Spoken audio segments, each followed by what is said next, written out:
Hi everybody, Intern here, and today we're going to talk about Kyle Busch, Kyle Busch Motorsports, and why I think Toyota are stupid. Right, so without question, the big news in NASCAR is that Kyle Busch has signed with Richard Childress Racing to drive their number 8 car in the NASCAR Cup Series in 2023 and beyond. And obviously all this came to be because Kyle Busch had somewhat of a falling out with Joe Gibbs Racing, rather, as it regarded his contract, the fact that M&M's and Mars Incorporated, all that big old company was leaving, taking away all the M&M's money, the Skittles money, the Double Mint money, all that money, right?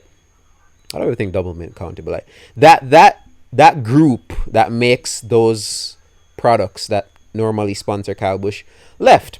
And JGR and Kyle Busch found themselves in a bit of a hole because they were like, all right, who's gonna sponsor Kyle? Who we gonna get to sponsor him that will help cover his salary?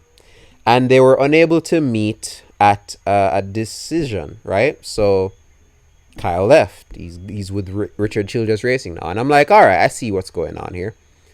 Clearly, if you're willing to lose Kyle Busch, it means you already have somebody in your camp that you think is good enough to replace him.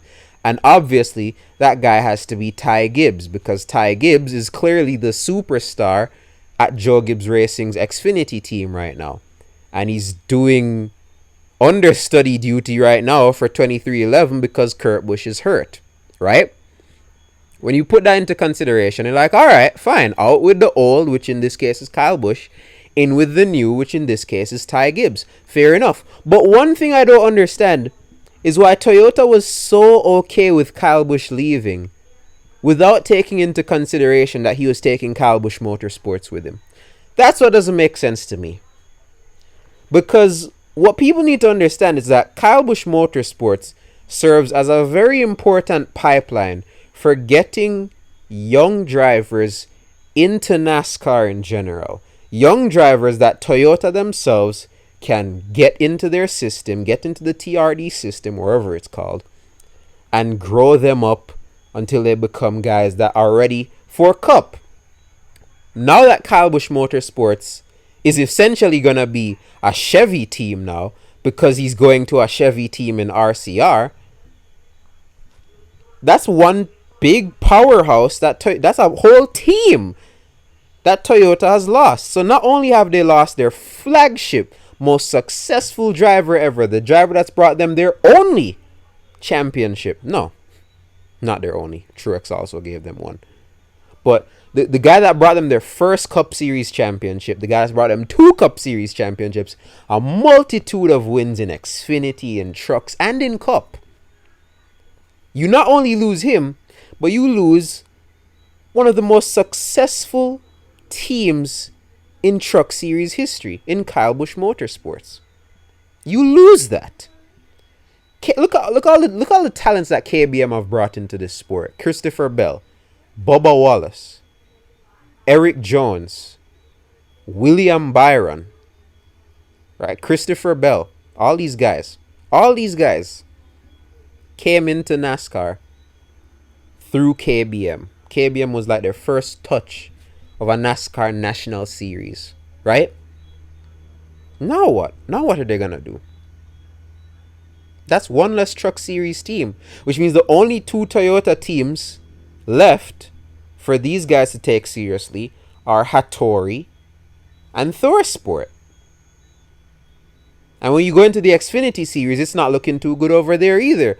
All you have in the Xfinity Series as full-time seats are the 3 seats at JGR and Sam Hunt Racing. Those are the only 2. And when you look into the Cup Series, you have the 4 cars at JGR and the 2 cars at 2311. The only other Toyota that has run a Cup Series race in 2022 is Kvyat for Hülkenberg. And Hülkenberg isn't really a Toyota team. They just fielded that Toyota for him. That's not a full-time car. Hülkenberg is not a full-time team. So now that KBM is a Toyota team, well, now that they won't be a Toyota team anymore and will be a Chevy team, that's a whole other crop of juniors that they can look at. They can look at Raja Karuth now. They can look at Carson Hocevar now. This opens avenues for them.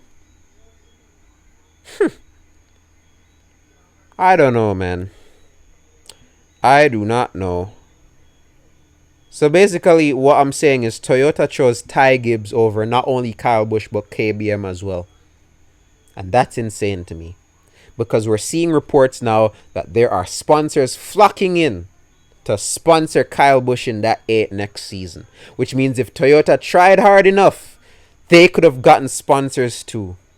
Because Kyle Busch is nobody. He is a 2-time Cup Series champion. He's one of the biggest names in this sport. One of the most successful names in NASCAR history. And he's gone now. I'm not going to act like he was tearing down the house or anything. His performances, they've kind of dipped a little bit.